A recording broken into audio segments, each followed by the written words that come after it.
No. Okay. It's on. Yeah, you're So make sure. Thank you. Or down here.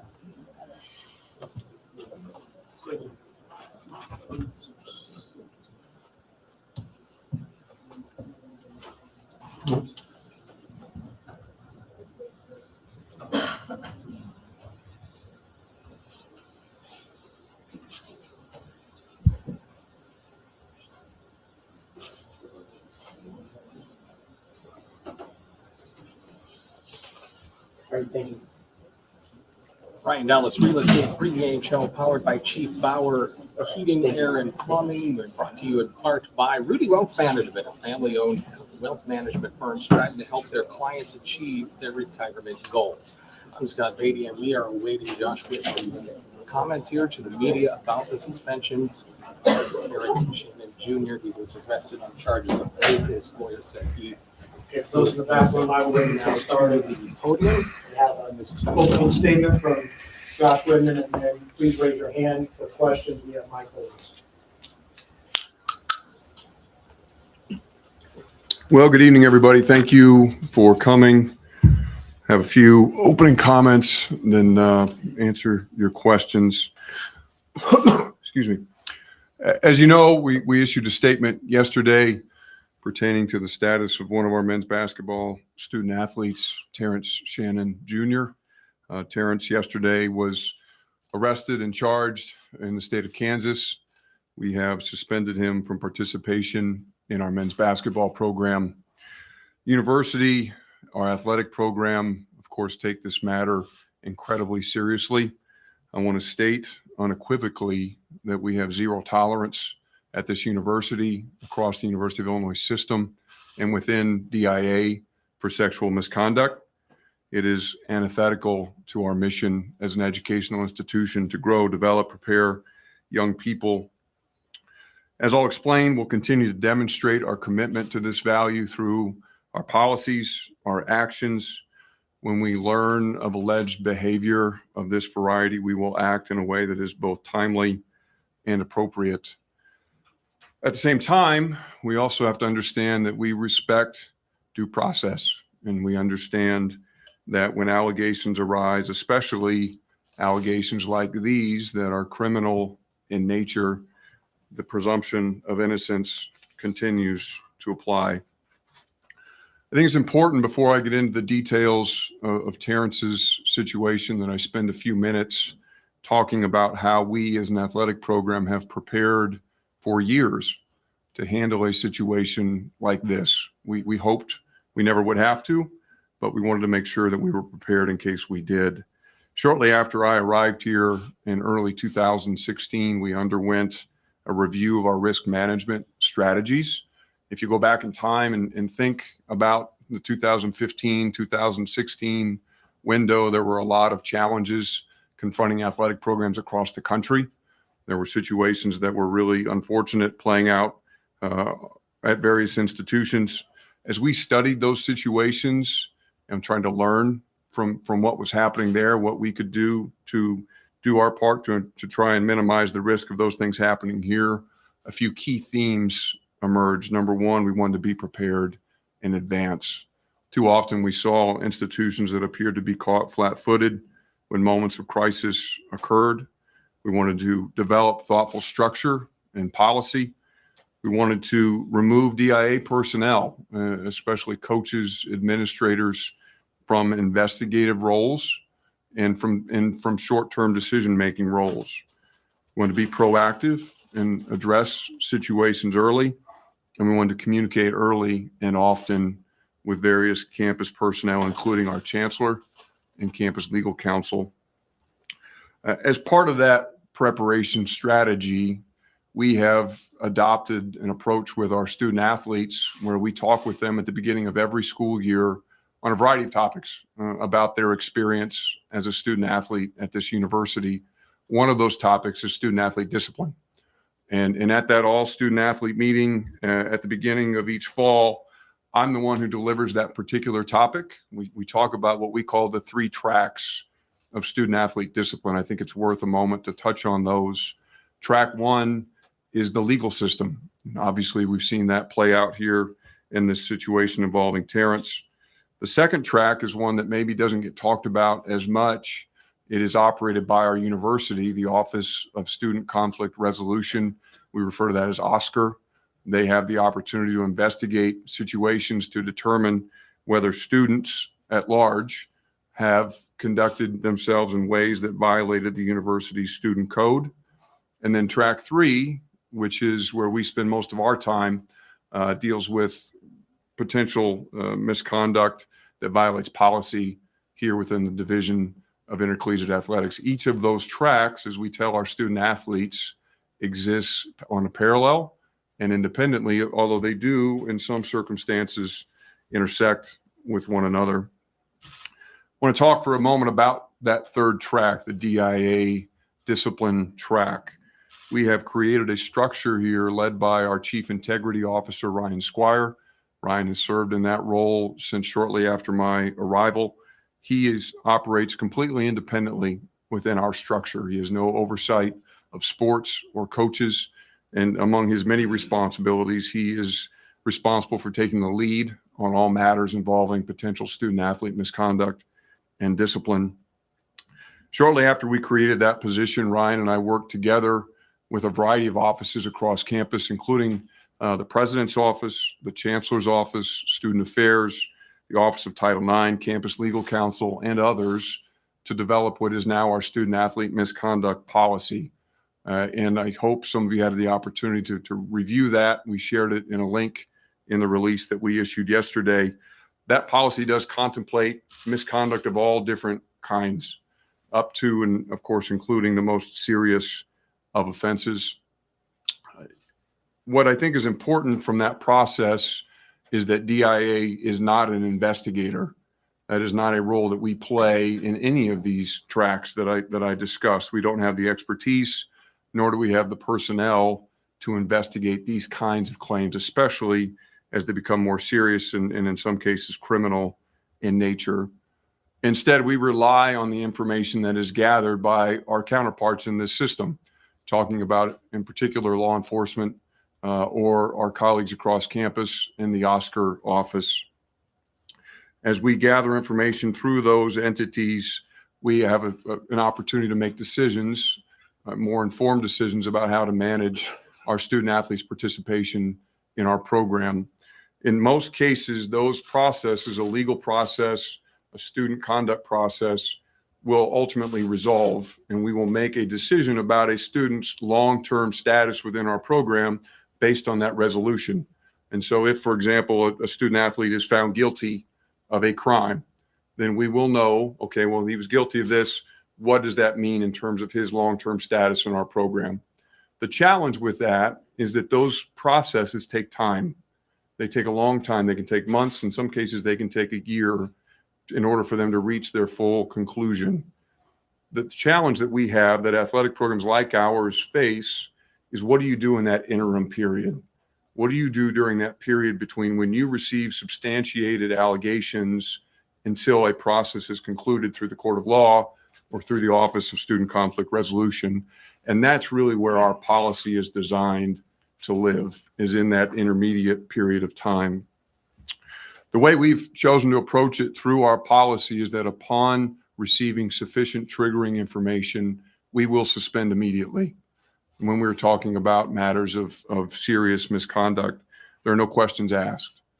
Once that happens, we then have a university conduct panel that is convened and will meet within 48 hours of the initial suspension. That panel exists independent of the athletic department, and it will determine, using the information that we have available at that given time, whether that suspension should remain upheld or should be amended, or in some cases lifted altogether. The panel is populated by a member of our faculty at the College of Law. It is populated by one of our faculty athletics representatives. And third, it is a staff member from our Student Affairs office. All of these folks have been selected by the Chancellor, and again, are designed to exist outside of the realm of the athletic program. As the athletic director, my role is limited to determining when we have enough information to trigger this process? When do we, and in consultation with Ryan Squire, our Chief Integrity Officer, and as appropriate with our Chancellor, with our legal counsel, when do we have such information as we should start that process, which results in immediate suspension and then ultimately that conduct panel convening? So I appreciate a few minutes to talk through that process. I think it's important, again, in context, to help everyone understand the preparation that has gone into, of course, not knowing exactly that today would come, but knowing that the possibility of something like today could happen. I feel very prepared, and I feel confident in the decisions that we've made. With that, I'll transition and talk specifically about Terrence's situation. As you saw in the statement we released yesterday, we indicated that we had received some preliminary information about this back in late September. I'll talk more in detail about what we knew and when we knew it, but it was the collective opinion of myself and in consultation with others across campus, including the Chancellor, again, campus legal counsel, that the information we had received was not such to pass the threshold necessary to launch our misconduct process. That stayed in that vein until just 2 days ago, Wednesday, December 27th. One last caveat before I get into the timeline. This is, of course, an active legal proceeding. We are very respectful of the process that the Lawrence Police Department has undertaken. We have tried to remain in that position throughout the entirety of this process. We have had no direct communication with the Lawrence Police about Terrence. All of our communication has been funneled through the University of Illinois Police Department, and they've been the intermediary for us as we've worked through this over the last several months. Okay, so going in terms of a timeline, late September, UIPD received a communication from the Lawrence Police that they were interested in conducting an interview with Terrence. The inquiry was light on details. We didn't know at the time whether Terrence was the subject of the inquiry or whether he might have been a witness to some other matter that had happened in Lawrence. It was very short on specifics. We immediately had a conversation with TJ about his weekend in Lawrence. I think everyone realizes he had traveled to Lawrence to see our football game, had spent the weekend there. He was very forthcoming with us, detailed his visit, but nothing he shared with us triggered any cause for us to institute any discipline or take any action. Over the course of the next several days, we learned that TJ was, in fact, the subject of the inquiry. But again, details remain very limited. We followed up again with TJ, still offered nothing additional. Around this time, TJ obtained his own counsel, who then began communicating directly with the Lawrence Police on TJ's behalf. In subsequent conversations, we did learn, again, through UIPD, that the allegations that were being investigated seemed to be something that occurred in public in a Lawrence bar where TJ interacted with a young woman, and the allegation was that he engaged in some inappropriate touching of her in the course of that interaction. Everything that we received was verbal, informal. It was light on details. It was unsubstantiated. It was unclear to us whether Lawrence authorities intended to pursue anything further, what additional information they were trying to obtain. We weren't made aware of any specific charges that the folks in Lawrence were considering. As we evaluated the information we had, compared it to some of our prior experiences, we've used this policy on numerous occasions. We saw that we didn't have the same kind of information that we have used to initiate the process in the past, that we didn't have anything in writing. There was no written notice of allegations, no documentation. We didn't have a police report. And so we were looking to obtain something more than just the verbal updates that we had received from Lawrence PD through U of I PD to us. Throughout that process, as we obtained whatever information we did have, we shared it, again, with the Office of the Chancellor, the Campus Title IX Office, and University Council, seeking their input and thoughts on when the information we had was sufficient to, again, trigger implementation of our misconduct policy. And throughout the entirety of that experience, the unanimous opinion of all of those people was that we did not. We actually then went the extra step. Again, we knew what we needed in order to initiate the process. And we asked LPD through U of I PD for something more concrete. We asked to see a police report. We asked for updates with some frequency over the course of the weeks and months that followed, but nothing was forthcoming. I don't say that in a judgmental way. Again, understanding that Lawrence PD had their own investigation to run, we don't expect them to prioritize what was happening here in Champaign. But the fact of the matter is we weren't able to get additional information despite our requests to do so. That was the state of things as they remained until just 2 days ago on Wednesday, December 27th. I'll talk now a little bit about the last couple of days. Things have obviously picked up pace and a lot has transpired. Early Wednesday afternoon, I received a phone call from U of I PD indicating that they had a communication from the Lawrence police that they would be sending over a warrant for TJ's arrest.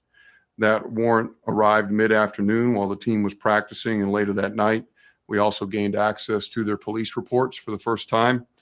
Notably, this was the first time any of us had seen any formal allegations against TJ, any documentation related to this situation.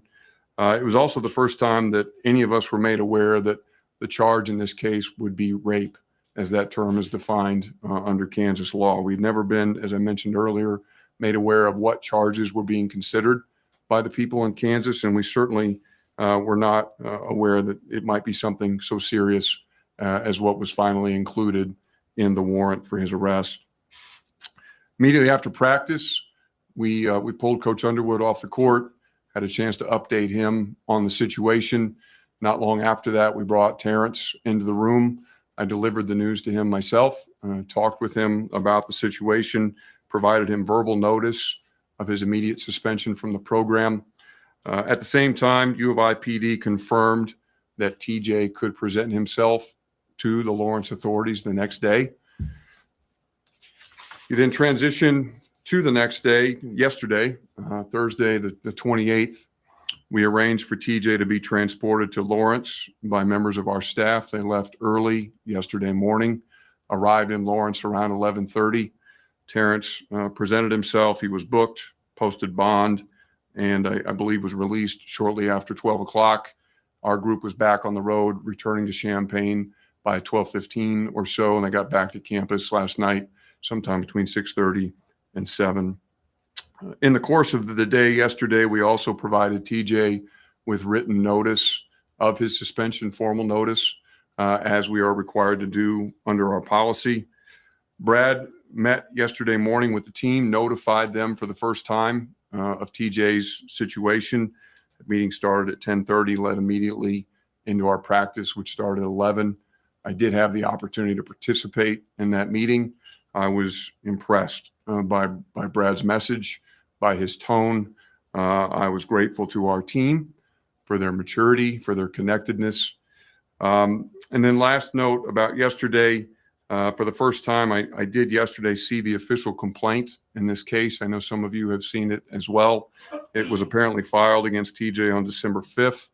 We were not made aware of that filing, but in fact, one of our staff members retrieved it from social media last night, so we had a chance to view that for the first time as well. I mentioned Coach Underwood. Probably a good time to talk a bit about his involvement in this throughout the course of the last few months. We made Brad aware of that initial inquiry back in late September. We kept him apprised of new information as we received it. We refreshed him on our misconduct process. Again, this is a process we've developed over time. We communicate about this extensively with our staff, but we reminded him of how this could work if and when we received the necessary information to trigger the process in the first place, up to and potentially including Terrence's suspension. But let's remember, and this goes back to some of my comments at the outset, the policy is designed to move our coaches out of the process altogether. And so Brad has been kept largely on the sidelines during this. We don't want our coaches conducting their own investigations, asking questions. That's not their expertise. It's not the lane that they should occupy. It prevents them and us from putting them in situations that places our university or questions the integrity of our process. So to be clear, it was not Brad's decision whether to suspend TJ or not. This is not a traditional, violation of team rules situation. Because of the nature of the allegations, the magnitude is reserved for evaluation by my office and the implementation of our policy. So I want to make sure we're clear on that. Just to wrap this up and then open it up for your questions. Obviously, an incredibly unfortunate situation on so many different levels. We've all enjoyed watching Terrence play this year. We've enjoyed seeing our team compete. But in moments like this, we have to understand that basketball must take a back seat. And we have an obligation here as a university to take allegations such as these incredibly seriously, which we are doing and have done. Sexual misconduct has no place on this campus or on any other campus for that matter. Our priority is the well-being of the people who are involved, and we'll handle the situation with great care, appropriate diligence, and concern. Just to reiterate one last time, all of us associated with Illinois athletics, the University of Illinois, the University of Illinois system, stand united in making sure that we provide a welcoming, safe campus environment to all of our students. We have no tolerance for instances of sexual misconduct. And with that, I will open it up to your questions. Please understand that my responses may be limited by, of course, the legal proceedings and the privacy of the folks involved. But with that, take questions. Start with Doug, and then we'll go to Jeremy next. Josh, just did the information about the incident that Terrence provided to you, did that jive with what you've seen on the documents provided by the DAA and the police department? I don't recall saying that Terrence provided me any information about the incident. Josh, you said you were in this inappropriate touching in late September, correct? Why was the DIA comfortable then promoting Terrence Shannon in the meantime? As I said, I think the determination for us is whether the information we had was of a level that allowed us to initiate our misconduct process. And in consulting with a variety of campus officials, we didn't feel like what we had at the time was enough. We had verbal information that had been provided through the intermediary of UIPD. In prior instances, we always had something in writing. We had something more formal, whether that was a written allegation, a formal notice of allegations, a police report. We had nothing in writing that was more concrete than some of the relatively limited details that we were able to receive through UIPD. Go to Matt, and then to Derek. Josh, sorry, I'm over here. Hey. Is it accurate to suggest, based off the conduct policy, that where we are now is that the next step is that 30-person student athlete conduct panel? Is that the next step for Terrence and this conduct policy at this point? Yes. Josh, within that, the construct of that panel and the process there, is it possible that a determination will be made on his playing status before the legal process plays out, or how does that chain of events work together? It is possible. That's one of the reasons we designed the conduct panel the way that we did, was recognizing that these legal processes, or in the alternative, our campus conduct processes, can take a long time. And we don't always have the luxury of that time in making some of our determinations about a student athlete status. And so under the policy, our conduct panel will meet within 48 hours of the suspension. Joey, Josh, obviously, given Terrence's role on your team, he's somebody that you guys put at the forefront of a lot of different things. Why were you comfortable knowing that you didn't have any paperwork to trigger the suspension, but knowing there was some sort of investigation to promote him the way that you guys did? Yeah, again, we up until Wednesday, we didn't have any concrete information that we felt justified any sort of change in Terrence's status. And so that same decision permeated throughout all the rest of the things that are related to the operation of our basketball program. Brett, way in the back. Josh in the back. Have you been told by anybody or any authorities that anyone else is involved, or is this isolated just to Terrence? I'm only aware of Terrence. And then as a leader, how much is it on you in these times to lead your program, lead the DIA, and how much do you take onus of that to be that leader? I think that I stand as the leader of this athletic program day in and day out. You all have been around me in good times and bad times. I've never shied away from that leadership responsibility. And I feel like in these situations in particular, it's necessary for me and for others to demonstrate strong leadership. Jeremy. Josh, do you feel like that misconduct policy held up, like it did its job that you felt it needed to do? I do. And again, I talked with Ryan Squire today. I asked him how many times he thought we had implemented the misconduct policy and used the conduct panel. And he estimated a dozen times over the last 7 or 8 years. So this is not something this is something that we have used on numerous occasions. We have great experience using the policy, and I think it has held up well over time, and I think it served us well in this instance as well. Go back to Matt here in the front. Josh, I'd like to ask you about the complaint that was filed in district court on December 5th. I want to ask, is it your understanding that yesterday was the first day you had seen that at all? That was the first day I'd seen it, yes. Would that document have being presented shortly after it had been filed? Would that have changed the dynamic of how quickly the conduct policy would have been enacted at that point? I'm not following your question. I'm sorry. Would you, knowing that document existed, let's say after like December 6th, immediately after it was filed, would that have changed the timeline of which you would have acted and the policy would have kicked in? Well, that requires some speculation. I don't know that I'm comfortable getting into that, but I will say that clearly it's a charging document. It's a document that contains strong allegations against one of our student athletes. Initiates a formal court proceeding. And so a document like that certainly would be very relevant to our consideration and to the implementation of the policy. Go to Derek and then back to Scott. Josh, as you mentioned, the conduct panel is independent of you, independent of your department, but based on your knowledge of it and the process, what would go into a decision of playing time without legal resolution?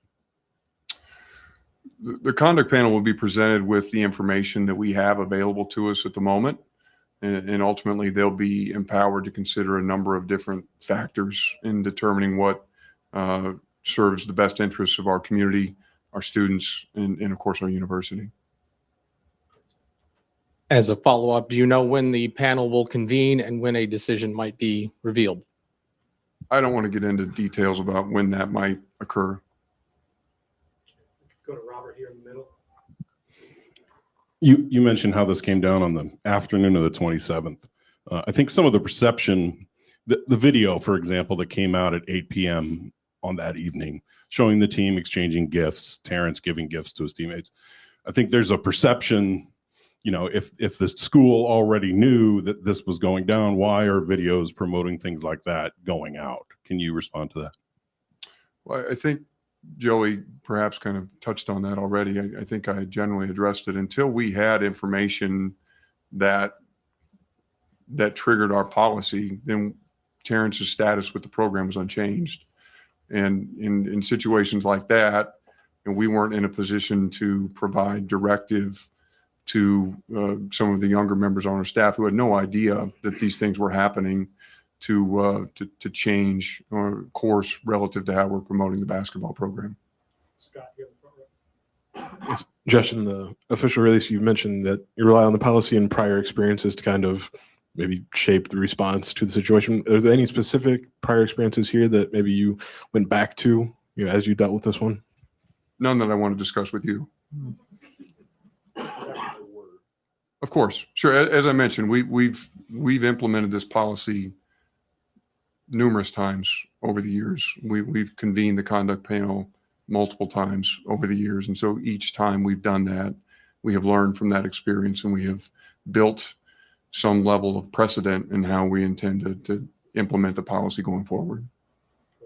Josh, I don't know if you can answer this, but what is his status with the university? And just to be clear, like what would have to happen for him to return to the team? The status with the university, I'm not positioned to speak to. That's not an area that's sort of within my purview. In terms of what would have to happen in order for him to return to the team, I don't want to speculate about that sitting here today. Ultimately, one of two things would have to happen. Either the conduct panel would have to vote to return him to status during this interim period, or there would be some resolution of the case in the legal system that would open the door for his return. Doug, and then back to Joe. Just to jog over here, just to follow up on the first question that I asked you. You did say that in September you had an initial conversation with Terrence, and he was forthcoming. Was the word?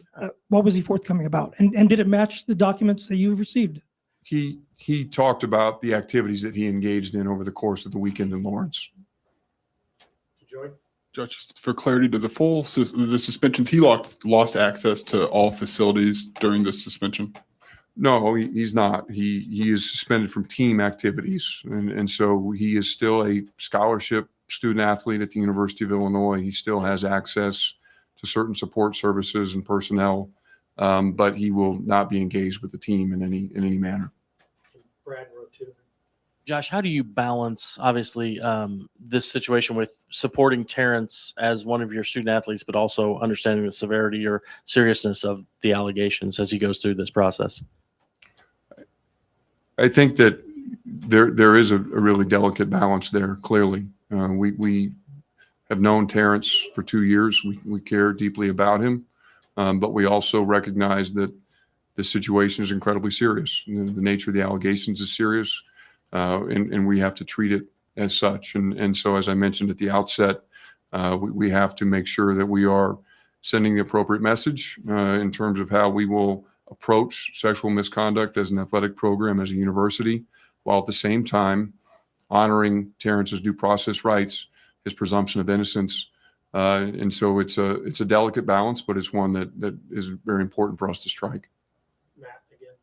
Josh, Mike, again, with the student conduct policy, is my understanding correctly that you can now then override the 3-person panel, and then therefore the next step would then be the chancellor can override your decision?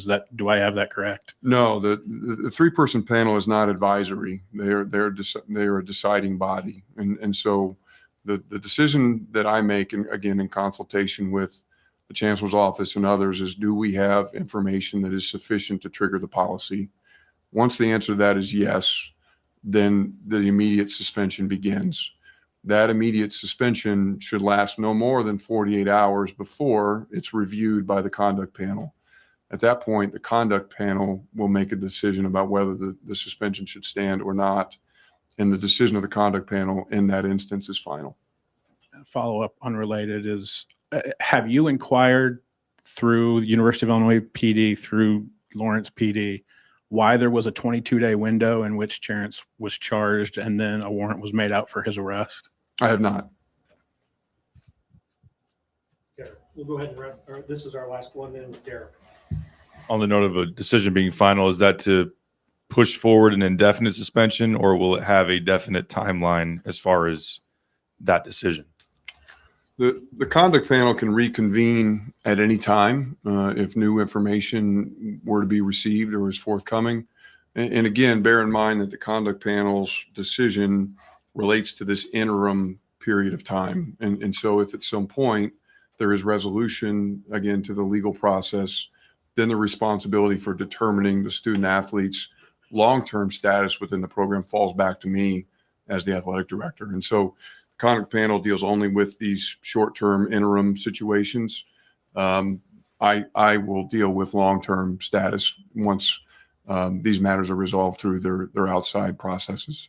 Okay, that'll wrap us up. Thank you, Josh. Thank you, everybody. We're transitioning to the media room here at the State Farm Center addressing the suspension of Terrence Shannon Jr., a very unusual for us Brian Dallas pregame show, as there is